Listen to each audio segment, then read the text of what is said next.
Welcome back to another episode of You're Not Crazy, You're Exhausted. And today we are talking about GLP-1s. So if you're thinking about a GLP-1, you want to watch this first because this is what every woman should know before starting these medications. Now, GLP-1 medications are changing lives, that is for sure. They're helping people lose significant amounts of weight, improve their blood sugar, and reducing food noise, which is often reported to me as one of the best side effects that people have felt on these medications. But here's what concerns me as a nutrition professional. Too many people are given a prescription with very little guidance on how to support their body during this process. And today we're going to talk about what I believe every person should know before taking that first injection.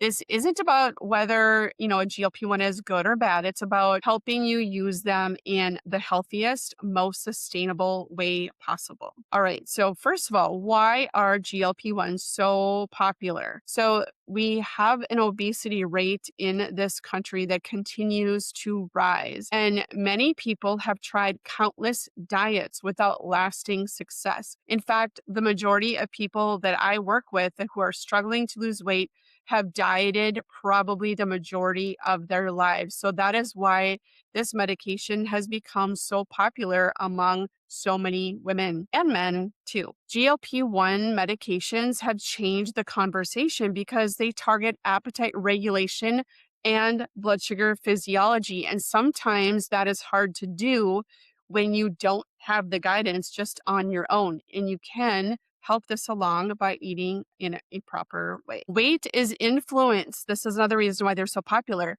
Weight is influenced by genetics and hormones, medications, sleep, your stress environment, your stress and your environment and health conditions. It's not just about willpower. And these medications are so helpful when it comes to that because it reduces that food noise and helps you regulate your appetite much better. So let's talk about what GLP-1 medications are as well. So GLP-1 is a hormone your body naturally produces. It just starts to not work as well the older we get and the more unhealthy that our GI system becomes. It helps to regulate your appetite. It slows the emptying of the stomach and it enhances insulin release when your glucose is elevated from the foods that you eat. And it helps you feel more satisfied with less food. So all of that together can equal weight loss for people when they have not been able to lose it before and keep it off. So if you are kind of confused about what this does for you, we just want to take the highlights so that you can understand that these help you with your blood sugar, your physiology, with your insulin, and it helps to reduce that food noise. And that is the benefit that people are feeling for the first time in years when it comes to weight loss and weight loss resistance. So who might this benefit? So this is the key here. We need to understand that not everybody should be taking a GLP-1, even though it seems like everybody is. You need to work with a qualified healthcare provider in order to get the proper GLP-1 medications. But potential candidates include people who are struggling with obesity. If you are maybe not quite obese, but you're overweight, but you also have weight-related health conditions like prediabetes, type 2 diabetes patients. If you have insulin resistance, some of the people I've worked with struggle with PCOS or other autoimmune conditions. And if you have metabolic syndrome, which majority people have some level of this, and this is where these medications have become so popular. We need to understand that not everybody is appropriate for this medication, and this should be considered with the individual's medical history. Now let's talk about what GLP-1s can do well. And this is where people love these medications. We need to understand that a lot of these people can have significant weight loss, more than they've ever had on their own. It reduces the food cravings, but also that food noise. And so many people that I've worked with who are taking these medications for the first time in their life, they're not constantly thinking about food. And that in and of itself is the best side effect yet for them. It improves your blood sugar control and you can have better A1C, better fasting insulin levels if you ever have had that drawn, and it can help people with diabetes for sure.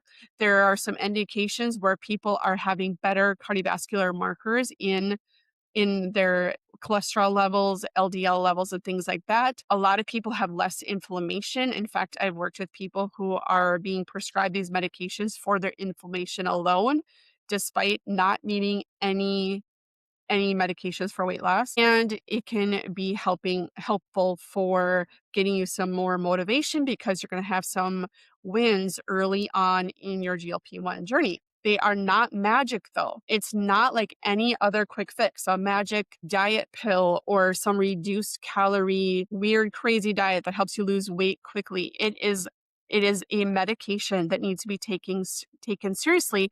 And this is where the problem lies in what I have been seeing as a nutritionist, working with people, working with providers who are prescribing these people the medication. Many get on these medications as the thing that's going to cause them and allow them to finally lose the weight. And the majority of the time, that is not how it works. You have to put some effort into it, right? You do need to change your diet because you are going to probably not be on these medications for the rest of your life.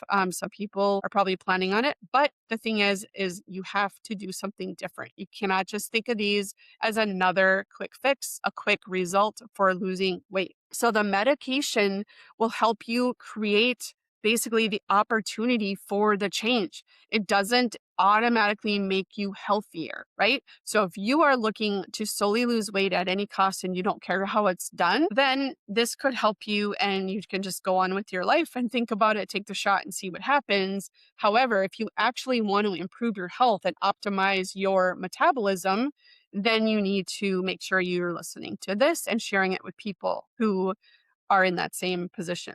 So we need to understand that we have weight loss from fat loss, muscle mass, water, and glycogen. And if you are not getting your nutrition on board, you are going to lose that lean muscle and you're going to lose that muscle mass. That means that down the road, when you're finally off of the medication, or sometimes I've seen it with people on the medication, they're gaining weight back because they're not changing their diet. They now have less muscle mass. They now have a slower metabolism. And people who go off the medication often rebound weight even more than it was before because now their metabolism has slowed down again. You dialed it down a notch more while not taking care of your nutrition while you are taking those GLP-1s. So this is why muscle matters because it helps us with our functional strength, our resting energy expenditure. So just sitting around watching Netflix, you're burning more calories when you keep that muscle. Or better yet, if you build that muscle, it's going to help with healthy aging. It's going to support your bones. You're going to have balance and fall prevention so that you can improve your longevity. It helps with getting the glucose disposed of. Muscle is like a sponge for glucose. And if you don't have or you're losing the muscle that you once had, that makes your insulin and glucose control much more dysregulated. And muscle helps you recover from illness. It helps with everything. It helps with absolutely everything. So you cannot sacrifice your muscle just to get to the certain weight on the scale you want to see, especially while taking these medications or anything that is a severely reduced calorie diet. Now, it's not the GLP-1s that directly cause you to lose muscle. It is the GLP-1s that cause you to have a much lower appetite and maybe not be able to eat the calories or the protein that you need.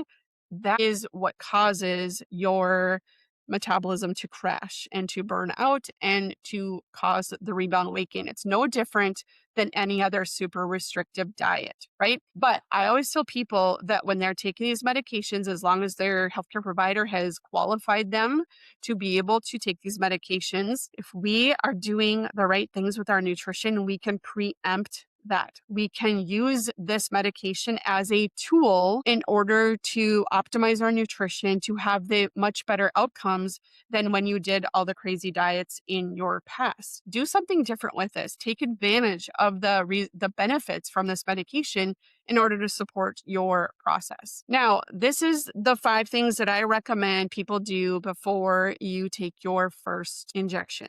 And let's be clear, if you've already started taking your injections, it's okay.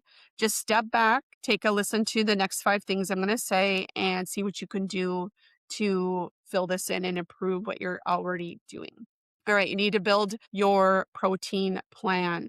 Protein matters because of the things I mentioned about muscle above, because it will help you preserve your muscle. It will improve your immune function. It will help your recovery, your satiety, your hair and nails will be healthier, and it will help you improve healing of wounds, cuts and scrapes and bruises, that kind of thing. So what you need to do is set your protein intake for your individual needs. And I will tell you that the first goal should be for most adults is going to be 100 grams minimum. And we need to push it past that in order to preserve that muscle, to do all the things that I just mentioned. So plan your protein first with your meals. Every time you sit down to eat, you should be thinking, what's my protein? And then I'm going to build around that. Keep your protein options easy and available for days when you have a low appetite. That's where maybe protein shakes will come into play, as long as it's a good, high quality, to help support and get that 100 grams minimum in per day. So, number one, protein first. Next thing, now that you've got protein on board, I want you to start doing some strength training. It doesn't have to be 5 days a week for an hour hour at a time. You don't need to do that, but you need to include 2 or 3 resistance sessions per week. You could do 1 day of pushing, 1 day of pulling, and you could do another day that's a full body, but at least do the 1 day of push, 1 day of pull, and look that up if you're not sure what that is. And make sure that you are including resistance training in your day-to-day. So that could include body weight exercises, dumbbells, resistance bands, machines. Anything that helps you with a progressive overload is going to help you build that muscle. So with progressive overload,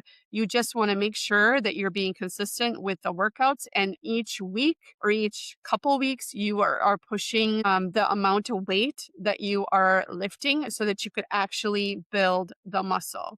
But you have to have the protein on board in order to build that muscle. So that is 1 and 2.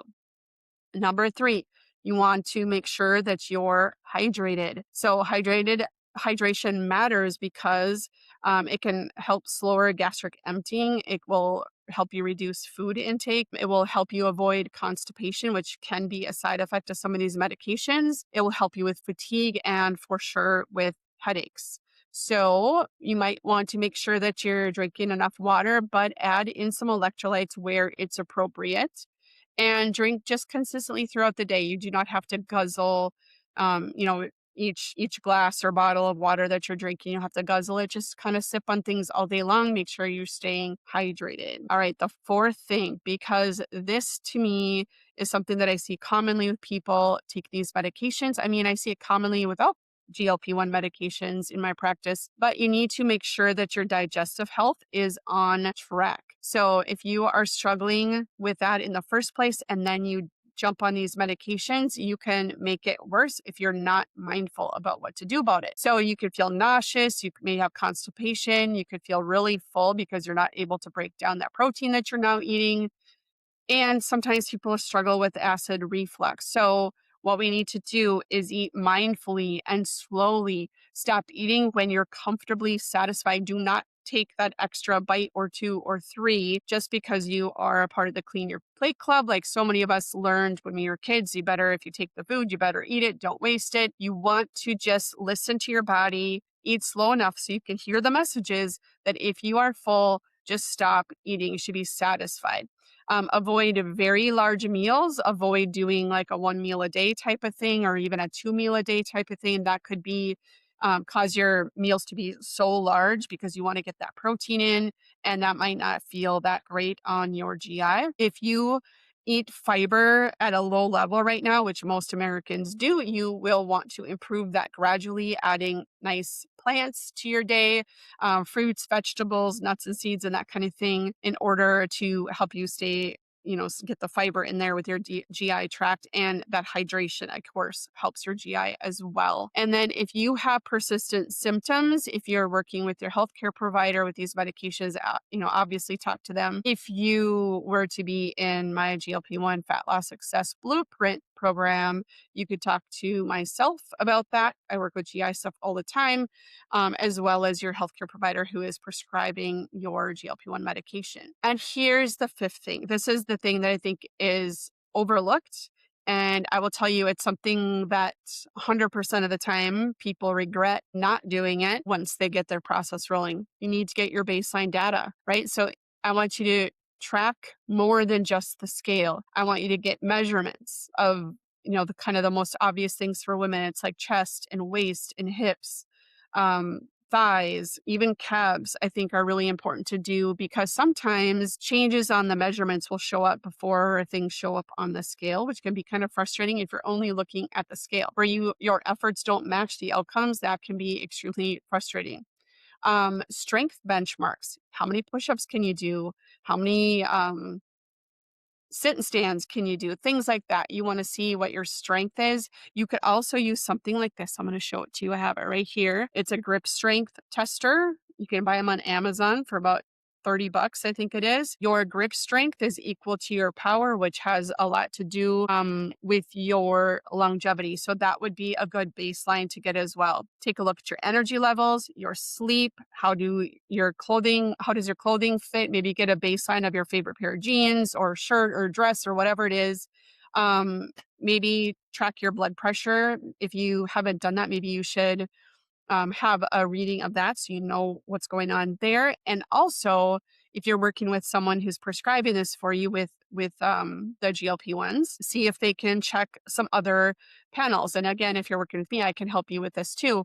But check your glucose, your A1C, your fasting insulin, get a lipid panel, a kidney function, liver enzymes, B12, potentially some nutrients, and maybe some iron studies if you struggle with symptoms of deficiency or even overload, which sometimes happens. Now, those are the 5 things that you need to do. And here are some of the mistakes I see. I just want to touch on a few of these. So mistake number 1 is thinking you don't need to eat because you're not hungry. This is the first time ever that people might feel like not eating. So it's really hard to kind of work against that.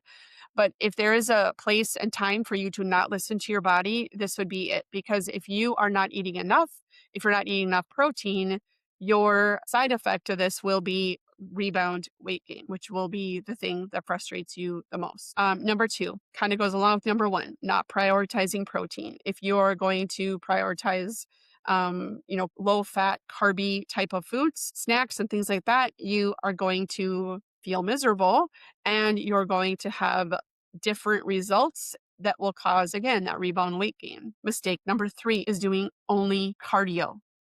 Okay. Instead of thinking about cardio and doing your HIIT training, which I think is good, occasionally, you don't need to do it all the time, especially if you're just starting out. You might start feeling some fatigue and things like that. Don't stress your body out even more. But what I would do is try to do some low level, like zone 2 type movement. So walking, getting your steps in is a good way to do that. And then strength training or stopping strength training would be mistake number 4. The strength training should be prioritized. The cardiovascular endurance type training should be secondary. But you can, if you're not doing anything right now, focus on strength training and steps, taking your walks and things like that. Mistake number 5 would be trying to lose weight as fast as possible. Like I have had people say, okay, I have this such and such thing in 2 months. I want to lose 20 pounds. Can I do this? And we don't recommend that, right? So trying to lose weight as fast as possible is not going to help you preserve your lean mass, right? If you're just chasing a lower number on the scale, you're going to not be happy with the results once you hit that number. Mistake number 6. And this is where my GLP-1 Success Blueprint comes into place. It comes into place throughout this whole process. However, I think this is the biggest way that it can benefit you. Not planning for life after the medication. So if you haven't done some of the things we've talked about in here, if you haven't really dialed in your nutrition, your hydration, your protein, your resistance training, your steps, that kind of thing, you are not going to have lasting results after this medication. And it will feel like just another diet, another extreme diet that you did in order to get to the weight you wanted to get to. You need to set yourself up for success. And that is what my GLP-1 Fat Loss Success Blueprint does. And there are two options for you. You can either do the option that's self-guided. Maybe you already have a prescriber. Maybe you feel really comfortable with your nutrition and lifestyle things, and you can jump in that way. The other option is to join with a GLP-1 provider. So if you are looking for medications and you're not comfortable with getting some on those online clinic type settings, you can use my prescribers that are able to prescribe in all 50 states. And you get me in there too to give you your nutritional guidance specific to your needs and your goals. And I help you hold your hand throughout the process. So that is the other option for that. I'll have information for you in the links below so you can access that, take a look at it, and go to the one that makes more sense for you. So just to wrap this up, GLP-1s can be a valuable tool for the right person. And this medication is just one part of the equation, but you have to do the work. You have to do the work. Nutrition, movement, sleep, and long-term habits will determine the quality and sustainability of these results that you get from these tools, this GLP-1 medication. So when you're preparing for your first injection, you need to think about how you can protect your muscle, how do you support your energy, and then how do you build habits that will actually last. So now that you know how to prepare before starting a GLP-1, the next question becomes, what should I actually eat once I'm taking it?